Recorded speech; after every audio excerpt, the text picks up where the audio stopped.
와이즈 클럽. 당신도 투자로 인생을 바꿀 수 있습니다. 고정 댓글을 확인하세요. 지난 한 1년 반 동안은 거의 시장을 매크로가 좌우해버렸습니다. 네. 지금 시점에서는 특히 이제 2023년 하반기 들어서는 매크로에 대한 변수는 좀 어떻게 우리가 봐야 될까요? 금리가 제일 중요한 것 같아요. 지금은. 예. 왜냐하면 사람들이 다 이제 금리 인상이 끝난다 이렇게 생각을 하고 있는데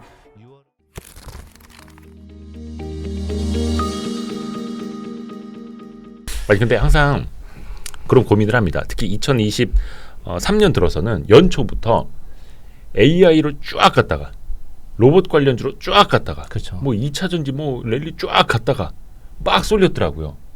이 쏠림 현상은 또 어떻게 보시는지. 사실 좀 어려운 장세이긴 했어요. 왜냐면은 그 주도주가 계속 밀고 끝까지 가는 주도주는 별로 없었고 거의 우리가 차 막힐 때 차선 빨리 바깥아가지고 제일 잘 흐르는 쪽으로 가는 그 플레이를 다 해야 되는데 그게 지금 아까 말씀하신 그렇잖아요. 그 로봇주, AI주 이런 것들이 연초에는 쭉 올랐다가 그 다음에 바톤을 이제 2차 전지로 넘겨주고 2차 전지도 쭉 올랐다가 이제 5월, 6월 들어가면서 또 이제 빠지고 반도체로 넘겨주고 반도체 소재 장비로 넘겨주고 이런 식으로 이제 계속 주도주 싸움들이 이제 혼란스럽게 되고 있었거든요. 그래서 이런 부분들은 뭐냐면은 물론 이제 장기 주도주가 있습니다. 저는 뭐 2차 전지 같은 경우는 아직도 장기 주도주라고 생각을 하는데 예를 들어 AI주나 로봇주 같은 경우들은 테마도 맞고 방향성도 맞지만은 사실 성급한 부분이 좀 있었죠. 왜냐하면은 매출이 크게 일어나거나 이익이 많이 나지 않는 상태에서 주가가 많이 올랐기 때문에 그렇거든요. 근데 이제 저는 뭐 그게 완전히 끝났다 이런 생각은 전혀 안 하고요. 또 언제든지 또 그쪽으로도 매기가 또 흘러갈 수 있다 이렇게 생각은 하고 있습니다. 이따 구체적으로 혹시 뭐 섹터 얘기할 때 더 얘기하도록 하겠습니다. 혹시가 아니라 꼭 물어볼 겁니다. 예. 근데 어떻게 보면 대부분의 2023년 상반기에 랠리를 펼친 종목들을 보면은 뭐 잠깐 뭐 반도체가 반등을 하긴 했습니다만 성장주들이 강했어요. 미국에서도 빅테크들, 그렇죠. 우리나라에서도 아직 실적이 제대로 나지 않는 성장주들도 꽤 많이 올랐고. 근데 지금 분명히 고금리 시기인데 예전에 저금리 시대에 봤던 것처럼 왜 이렇게 성장주가 또 강했을까? 이거 좀 복귀해보고 싶거든요. 좋은 질문이신 것 같습니다. 그 사실 성장주가 이렇게 강할 수 있는 건 두 가지 이유인데 첫 번째는 경기가 안 좋아서 그래요. 경기가 지금 둔화되고 있고 그래서 이제 시가총액에서 크게 차지하는 것들은 사실은 반도체, 뭐 자동차, 철강, 화학 이런 전통 산업재들 이런 부분들이 시가총액이 더 크잖아요. 그런데 이제 경기가 안 좋아지고 둔화가 되다 보니까 그런 주식들은 아무도 안 사는 거죠. 뭐 이익이 서프라이즈가 나야지 뭐 살 텐데 그런 부분이 힘든 상황에서 그러면은 장기 성장이 좋은 것들이 뭐냐라고 찾아서 그쪽으로. 근데 그런 주식은 비중이 또 크지도 않잖아요. 2차 전지야 뭐 많이 커지긴 했지만 그래서 그런 쪽으로 이제 돈이 쏠리는 현상. 그게 바로 이제 저희가 성장주로 쏠렸던 이유가 그거고요. 경기가 나빠서 그렇습니다. 두 번째로는 이제 아까 말씀하신 것처럼 금리 자체 레벨은 높은데 사실 금리가 고점 찍고 꺾이기 시작한 거는 정확하게는 작년 미국 기준 금리로 10월 말이었습니다. 그래서 그때 이제 미국 국채 10년물이 4.2까지 찍고 이제 지금은 이제 슬슬 흘러서 3.3까지 갔다가 지금 3.7 정도 되거든요.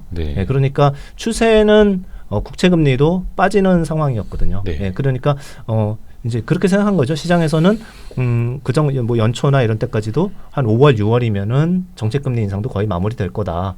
이러니까 끝나가니까 이제 그 동안에 고금리로 인해서 피해를 받았던 성장주들을 다시 공략을 하자 이렇게 된 거고 공략을 한 거 중에서도 그래도 이익이 좀 탄탄한 회사들 위주로 먼저 많이 올라갔던 것 같습니다. 근데 많은 분들이 참 주식 그래도 공부 좀 하신 분들은 경기가 안 좋을 때 성장주에 좀 더 쏠리는 현상을 이제 이해를 하실 텐데 그래도 아직도 경기가 나쁜데 왜 성장주가 가는지 이해 못 하시는 분들이 좀 계실 수가 있어요. 그걸 쉽게 이렇게 생각하면 돼요.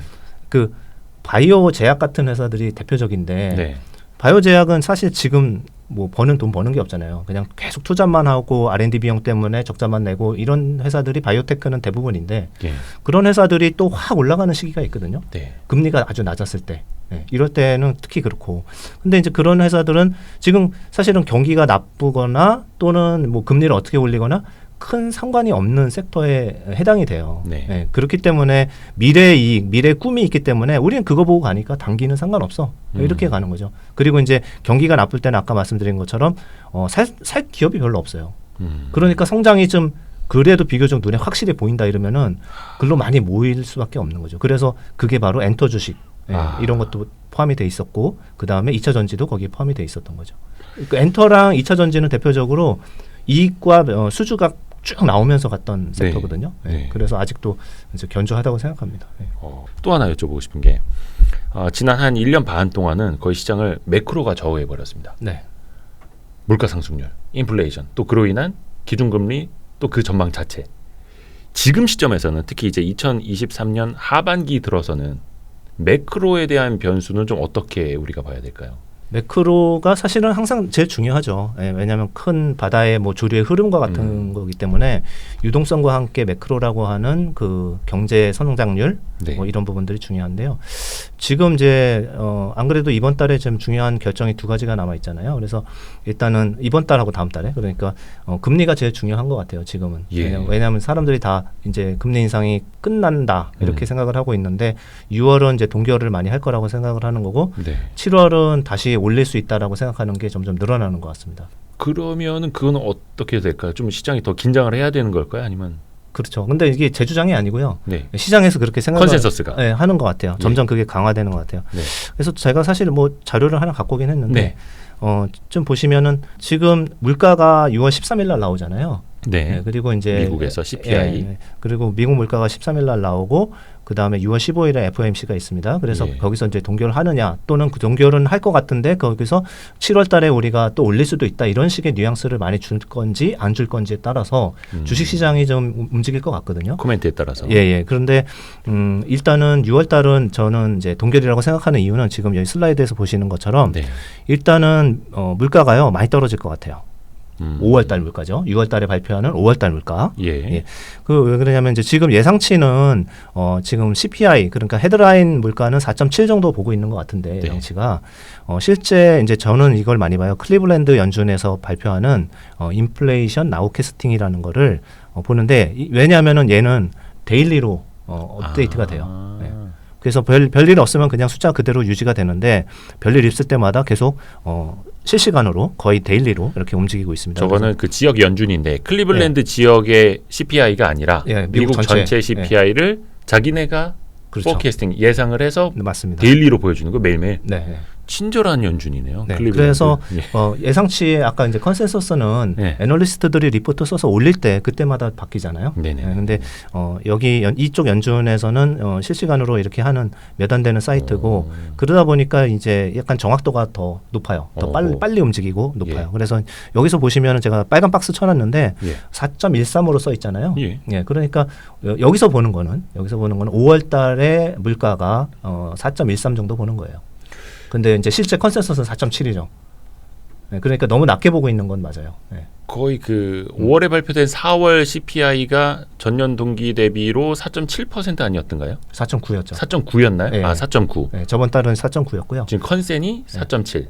지금 이제 4.9에서 4.7로 떨어진다고 보고 있어요. 월가에서는. 근데 클리블랜드에서는 너무 낮게 보고 있어요. 4.13으로 보고 있어요. 그러니까 이거는 좀 뭐 과한 숫자일 수도 있지만 이거 꼭 믿어라는 게 아니라 이거는 좀 더 업데이트돼서 계속 자주 업데이트 되니까 이게 좀 더 가깝다. 그러면은 적어도 4.7보다만 조금만 낮게 떨어져도 시장에서는 조금 안도할 수가 있는 거죠. 물가에 대해서는. 그러면 거의 98765 4%대 4.9%까지 봤는데 이제는 4%대 초반을 볼 수도 있다.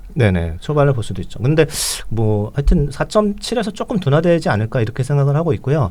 이거 뭐 맞출 수 없죠. 이거 맞출 수 없고 더 중요하게는 코어 CPI 봐야 된다 뭐 이런 얘기를 하시는데 당연히 맞습니다. 그런데 코어 CPI는 약간 둔화되는 정도로 보여요. 그래서 어쨌든 둔화되는 거는 맞고 그 다음에 이거를 보고서 이틀 있다가 FOMC에서 적어도 동결을 한다 하더라도 7월 달에 있을 때 올릴지 안 올릴지에 대한 그런 뉘앙스를 많이 얘기할 것 같아요. 그래서 코멘트에 영향을 많이 줄 것 같습니다. 근데 약간 그런 것도 있지 않습니까? 자기네들이 동결을 하면서 시장에는 일부러라도 더 매파적으로 발언을 하는 긴장해라 이것들아 약간 이런 것처럼. 그럴 수 있죠. 그게 효과적이죠, 사실은. 어차피 물가는 잡아야 되고 소비도 죽여야 되는 게 연준이 지금 당면 과제이기 때문에 겁주기는 할 수 있습니다. 그러니까 선생님이 계속해서 매를 좀 많이 때려와가지고 애가 쓰러져 죽을 것 같은데 한 대 더 때리면 안 될 것 같고 근데 이렇게까지는 하는 거죠. 백스윙까지는. 그래서 의외로 또 매파적인 발언이 나올 수도 있는 거고 6월은 스킵하고 7월에는 그래도 또 한번 올릴 수도 있다라고 보시는 거고요. 좋습니다. 그래도 아직까지는 매크로가 중요하다라는 건 잊지 말아야 돼요. 예, 그러니까 금리 정책이 아직 저는 이제 끝날 줄 알았어요. 6월달에. 근데 안 끝나가지고 7월달에 어떻게 될지. 그러니까 예를 들면 어제 그 캐나다에서 이제 3번 연속 동결했다가 한번 올려가지고 사실 그 영향이 좀 컸거든요. 네. 보면은 물가가 꿈틀꿈틀하니까 캐나다도 다시 올린다. 거기가 큰 나라는 아니지만 경제에 큰 영향을 미치진 않지만 그 정책의 방향에 대해서 저기서 저랬으면은 미국도 물가 안 잡히면은 또 7월달에 올릴 수 있겠구나라고 하면은 지금 이제 랠리를 해놓은 상태에서 나스닥이고 코스피고 올라간 상태에서 여기서 약간 주춤할 수가 있어요. 네. 그래서 사실 오늘 이제 제가 여기 나오면서 좀 중요한 콜 변화가 있는 거는 네, 맞아요. 네, 왜냐하면 네. 저는 연초 이후로는 계속 좀 좋게 강하게 얘기를 예, 했었거든요. 예. 예, 연초 이후로 뭐 3월달에도 은행 사태 있을 때도 빠지면 적극 매수합시다라는 톤을 계속 유지를 했었지만 지금은 이제 약간 슬로우다운 하자라고 오. 이제 근거를 가지고 좀 이따 또 말씀드릴게요. 예. 오, 그래요? 예, 6월달은 약간 주춤할 것 같습니다. 예. 책에서도 지난해에도 쓰셨는데 지난해에는 2022년 뭐 한 5월 현재 시장은 어떤 위치일까에 대해 이야기를 좀 해주신 게 있어요. 네. 뭐 증시의 사계절 이런 느낌으로도 네. 2023년 이제 하반기로 들어서려는 지금 시점에서의 네. 이 주식 시장의 위치는 어디 있다라고 봐야 될까요? 상승 추세에 있고요. 상승 추세 네. 속에는 있고, 네, 큰 상승 추세 트렌드 안에는 있고요. 네. 그러나 이제 과거에 V자 반등을 했던, 그러니까 한번 경기 침체가 와서 확 망가졌다가 V자 반등하는 그런 폭발적인 에너지는 없습니다. 네, 그리고 저는 이제 중기 비율을 먼저 말씀드리면은 네. 한 분기에서 두 분기 정도인데 이거는 우상향 추세에 있습니다. 그래서 빠지면 뭐 사야 되는데 네. 아주 단기적으로 한 6월 달은 좀 보자라는 얘기가 이제 7월에 한번 금리를 올릴 수도 있고요. 그 외에도 이제 과열 지표들이 좀 많이 잡히더라고요. 그래가지고 이제 그렇게 보고 있는 거고요. 그래서 큰 그림을 그럼 왜 우상향으로 보고 있는지 뭐 간단하게 말씀드리면 네. 이것도 이제 제가 차트를 좀 준비해봤는데 7월 달에 만약에 금리가 이제 한 번 더 올라갈 수도 있고 안 올라갈 수도 있지만 올라갔다고 칠게요. 그리고 네. 이제 더 안 올리면 5.5가 이제 종착금리라고 칠게요. 5.5%. 예, 그러면은 그때부터 주가가 과거에 어떻게 됐느냐. 그러니까 정책 금리를 올리다가 멈췄을 때 과거에 주가가 어떻게 됐느냐를 보시면은 네. 16차례 금리 인상 사이클의 중단이 있었을 때 14차례나 상승을 했어요. 그러니까 거의 대부분 상승을 한 거죠. 그리고 이 차트 자체도 이 0이라는 마지막 라스트 하이크라고 쓴 게 이제 마지막 금리 인상 이후에 주가가 어떻게 됐느냐를 그 연도별로 다 그려놓은 거예요. 네. 예, 이게 골드만삭스에서 다 올라갔죠. 한 번 네. 빼고 2000년에 나스닥 버블 터질 때 빼고는 거기에 이제 911까지 터졌죠. 예, 그런 거 빼고는 올라갔다 이거죠. 예, 그러니까 저는 일시적으로 단기적으로 뭐 조정할 수 있지만은 조정하면 사는 조정이다. 이거는 맞고요. 예, 그리고 이제 7월 지나가서 뭐 8, 9, 10월, 11월까지는 저거 10월까지 할게요. 10월까지는 좀 악재가 없습니다. 물가도 계속 더 떨어질 거고요. 예. 네. 그리고 4분기는 좀 조심할 필요는 있습니다. 왜냐하면은 그 물가의 기고 효과, 작년에 물가가 되게 높았던 효과가 싹 없어져요. 네. 4분기부터. 네, 그래서 이것도 잠깐 중요하니까 한번 말씀드리면 네. 작년 7월 달에 발표한 물가가 9.2%였어요. 2%였어요. 예. 지금 이제 4.9잖아요. 네. 9.2%였는데 그게 7월 달이잖아요. 근데 지금 6월이니까 7월까지 지금 뭐 3분기 내내는 그 높은 기고 효과 때문에 낮게 물가가 계속 나올 수밖에 없어요. 소비자 물가 지수 상승률이 전년 동월 대비로는 좀 낮게 보이는. 그렇죠. 항상 물가는 전년 동월 대비로 봅니다. 그렇죠. 네. 뭐 MOM으로도 보지만 그렇게 봤을 때 낮게 나오고요. 더 중요한 코어 CPI 있잖아요. 코어 CPI는 핵심 물가 지수가 작년 10월 달이 고점이었어요. 네. 그러니까 그 헤드라인이 점점 꺾이다가 둔화되면은 그 다음에는 코어 CPI가 그 다음에 꺾일 겁니다. 네. 그런 식으로 해가지고 물가 둔화가 나오는데 그게 3분기에선 끝나요. 그러니까 4분기는 제가 그래서 잘 모르겠다. 이제 거기서 물가 안 잡히면은 그때는 거기 가서 봐야 된다. 4분기에는 그러니까 뭔가 기고 효과로 인한 네. 물가 상승률이 좀 완화되는 둔화되는 효과는 좀 덜 할 것이다. 4분기부터. 그런데 네, 3분기는 무주공산? 그러니까 뭐지? 그냥 충분히 놀아도 된다. 빈집. 예, 빈집이고 악재도 없다. 예, 그렇습니다. 그리고 한 두 가지 더 얘기하면은 네네. 좀 경제적이니까 예. 사람들이 항상 얘기했을 때 비관론자들이 많이 얘기했던 게 기업 이익이 나쁜데 어떻게 올라가냐. 네. 예, 이런 부분을 얘기했었거든요.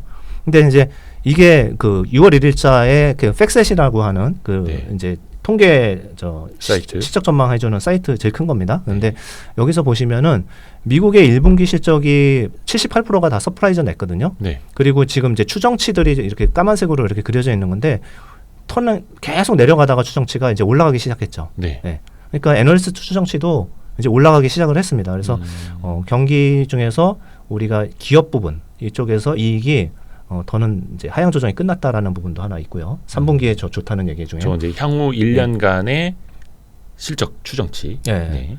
그런 부분이 있고요. 그 다음에 또 기억하시겠지만은 저는 이 부분은 좀 그래도 믿을만하다고 생각하는 건 1분기에 빅테크 애들이 네. 감원을 엄청나게 많이 했잖아요. 네. 그래가지고 뭐 트위터가 제일 많이 했지만은 뭐 메타라든지 기타 뭐 애플 빼고 대부분의 기업들이 다 감원을 많이 했는데 그 부분에 대한 그 비용의 효과가 줄어든 게 3분기부터 많이 나타날 겁니다. 네. 네. 그래서 이제 더더군다나 기업 실적은 겁나지 않는다. 네. 그런 상황에서 금리 인상은 끝났다. 이렇게 보면은 3분기는 악재가 별로 없어요. 약간 그것도 하나 여쭤보고 싶은데 사실 지금 시장에서 기대를 하는 거는 이르면 연말 4분기에 좀 금리 인하가 있지 않을까 기대를 하잖아요. 네. 근데 어떻게 보면은 물가 상승률이 좀 둔화되는 효과는 4분기에 좀 덜 할 수 있다라고 말씀을 해주셨고 네. 그러면은 미국 연준에서 이거를 금리를 그래도 인하할 가능성이 좀 있다라고 봐야 될지 4분기요? 그거 모르겠어요. 그거는 네. 지금의 이 고용으로 봤을 때는 인하 안 할 것 같습니다. 고용 시장 너무 좋아서요. 네. 경기 침체라고 얘기하는 사람들이 점점 좀 줄어들잖아요. 네. 얼마 전에 골드만삭스도 네. 미국 경제 침체 가능성을 뭐 한 35에서 25%로 그렇죠. 좀 낮추고, 네. 그러니까 침체 없이 그냥 갈 수도 있다. 노 랜딩으로. 저는 올해는 없어요. 올해는 없고 내년에는 그 좀 봐야죠. 왜냐하면은 지금처럼 이렇게 경기가 둔화가 속도가 느리면은 연준이 금리를 안 내리고 그 효과들이 나중에 미치면서 내년에는 뭐 혹시 올 수도 있습니다. 둔화는 올 수 있는데 그렇다고 해서 뭐 큰 침체는 없을 것 같습니다. 네. 그러니까 미국 경제만 좋아요. 지금 미국 경제만. 그런 것 같아요. 네. 우리나라 경제도 안 좋고 중국은 더 안 좋고만 한데. 네. 그래서 큰 틀에서는 상승 추세가 이어지는 트렌드. 네. 그리고 다만 폭발적인 뭐 V자 반등 에너지는 없고. 네. 단기적으로는 6월에는 좀 쉬어갈 수 있다. 네, 6월은 좀 조심하자. 다만 그래도 조정이 오면 이거는 사야 하는 조정이다. 그렇죠. 네. 그리고 3분기 7월에서 10월까지는 악재는 없다. 무주공산이다. 네. 빈집 털러 가자. 빈집 털러 가는 거죠. 네. 전문 용어입니다, 여러분. 빈집 털이는. 근데 이제 4분기에는 좀 조심할 필요. 네, 그때 봐야 돼요, 지표들을.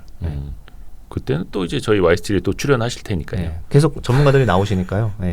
김태용 대표님. 네, 저도 뭐